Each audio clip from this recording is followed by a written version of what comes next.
Via Justiça está de volta discutindo hoje o Estatuto da Igreja Católica no Brasil e o projeto da Lei das Religiões.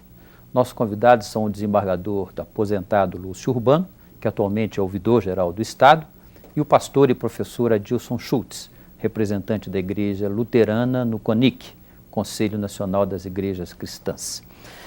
Desembargador, só para a gente ficar em outro ponto que o acordo provocou alguma polêmica, que é uma certa proteção que o acordo dá nas relações da Igreja Católica com seus padres, com as pessoas que prestam, deixando claro que não se trata de uma relação trabalhista. Isso não significa uma espécie de blindagem da Igreja? Na avaliação do senhor, não seria, vamos dizer, um privilégio desnecessário, não? Não há nenhum privilégio, e nem poderia haver, porque seria inconstitucional, e nem excluiu ou modificou a relação das outras igrejas com seus pastores. Sim. O que acontece é que a Justiça do Trabalho, eu fiz uma pesquisa minudente sobre isso, há muitos e muitos anos já consolidou o entendimento que não existe relação de emprego padre e igreja. Isso é antigo. Essa jurisprudência está firmada? Está mais do que firmada. Inclusive existe uma obra da professora Alice Monteiro de Barros, que é a professora titular da cadeira na UFMG. Ela, no livro dela, Curso de Direito do Trabalho, ela tem um capítulo específico sobre isso.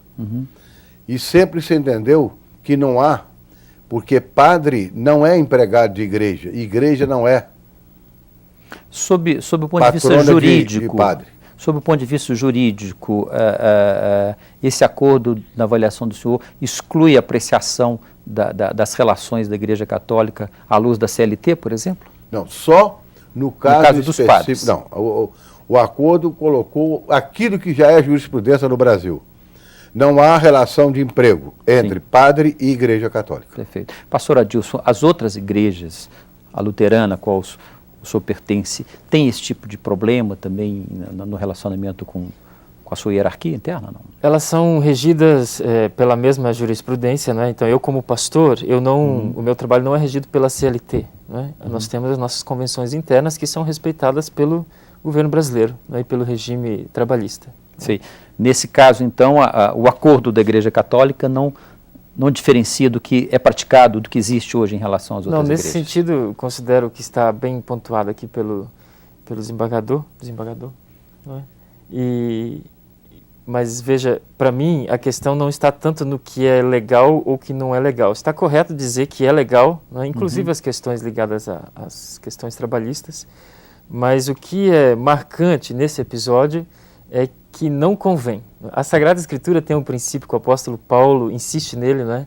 Tudo me é lícito, mas nem tudo me convém. Já é um princípio evangélico. Então, na minha avaliação e na avaliação das igrejas evangélicas que eu tenho conhecido por aí, embora seja lícito, não convém para o Estado de Direito, né, o Estado provocar uma discórdia entre as igrejas. Então, pode ser até que nós estamos entendendo de maneira equivocada, mas me parece explícito que cria um privilégio não só na questão do ensino religioso, mas em outras questões também. Por exemplo, na preservação do patrimônio, já existe o movimento afro-brasileiro dizendo e reivindicando que o Estado invista pesado dinheiro na preservação do patrimônio cultural, que também está lá no acordo, que o Estado tem a obrigação de zelar pelo patrimônio das igrejas. Das igrejas.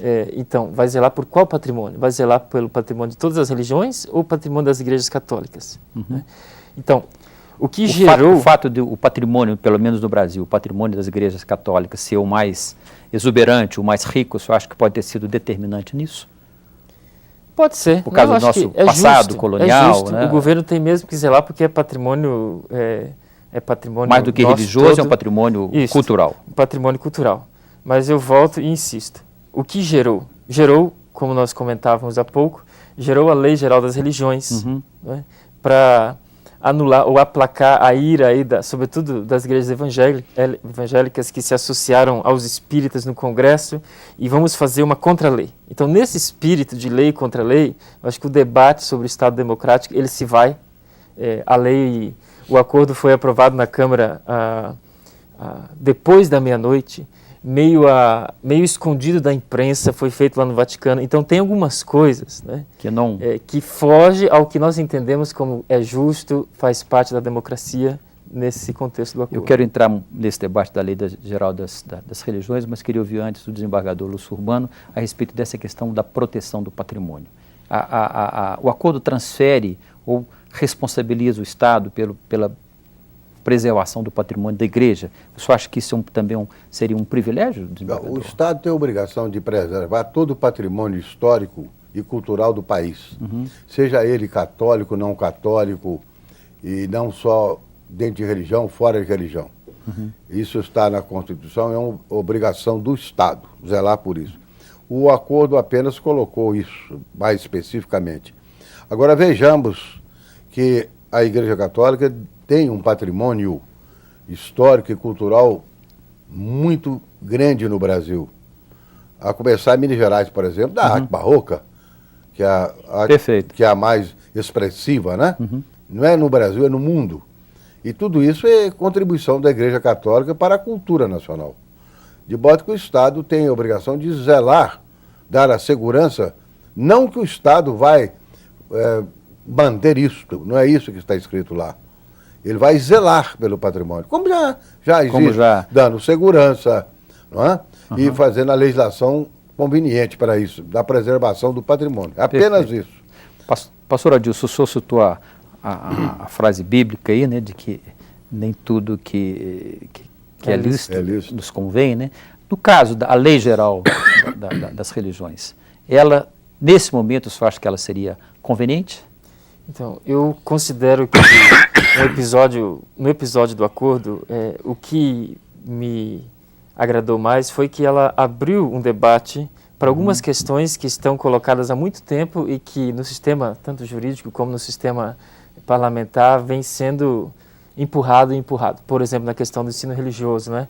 Aqui em Minas Gerais, né, para quem nos acompanha e conhece a legislação, o governo do Estado demora em regulamentar as leis sobre o ensino religioso, né, nacionais.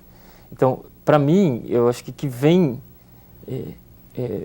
adiando o que definições. Vem junto com o acordo é muito bom. A parte ruim, eu acho que é a Lei Geral das Religiões. Perfeito. Foi um erro, na minha avaliação, ter criado uma espécie de antídoto para o veneno, né? Então, no Congresso, olha, vamos aprovar o acordo, mas vamos aprovar uma espécie de contra-acordo para privilegiar todas as religiões. Isso não se faz assim. As igrejas evangélicas, elas não lidam com isso. Foi, na minha avaliação, um erro. Perfeito. Nós vamos detalhar um pouco essa conversa no próximo bloco.